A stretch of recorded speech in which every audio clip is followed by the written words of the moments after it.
Mais je suis toujours contre le principe, donc je n'ai pas changé d'avis et c'est certainement mon côté de maman protectrice qui me fait dire que bon, bah, si j'avais eu des enfants en âge scolaire, ben, je ne les aurais pas mis d'établissement scolaire. Mais je comprends aussi qu'il y ait des parents qui aient besoin de travailler, qui ne peuvent pas faire garder leurs enfants. Je comprends aussi qu'il y a certains enfants qui sont en décrochage scolaire et qui ont besoin de retourner.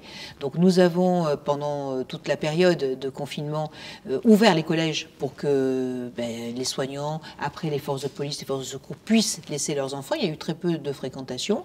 Et aujourd'hui, le gouvernement nous demande d'ouvrir les collèges. Donc c'est le gouvernement qui prend la responsabilité. Donc je suis républicaine, j'applique les perspectives du gouvernement et nous avons mis en place les mesures pour assurer les protocoles sanitaires.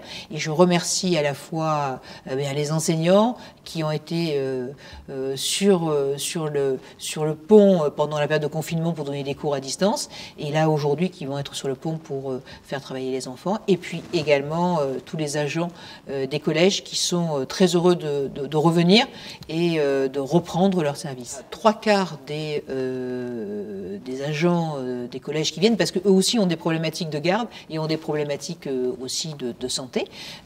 Sur ces agents, nous avons donc en tout, c'est 96 000 enfants sur la totalité. C'est en gros 20 000 enfants qui viennent par niveau, de 6e, 5e à chaque fois.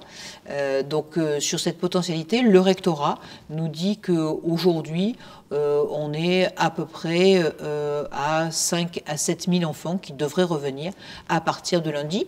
Certains établissements ont décidé de décaler d'une semaine. Donc ce sont les chefs d'établissement qui décident à la fois du mode pédagogique qu'ils vont appliquer, également de la réouverture et également de l'ouverture de la cantine. Donc ça, c'est le chef d'établissement qui est souverain chez lui et qui prend ces décisions-là. Donc il faut que les parents se rapprochent, et c'est ce qui a été fait. Les chefs d'établissement ont contacté chacun des parents pour savoir s'ils mettaient ou remettaient pas leurs enfants, et puis derrière, ce sont eux qui sont responsables.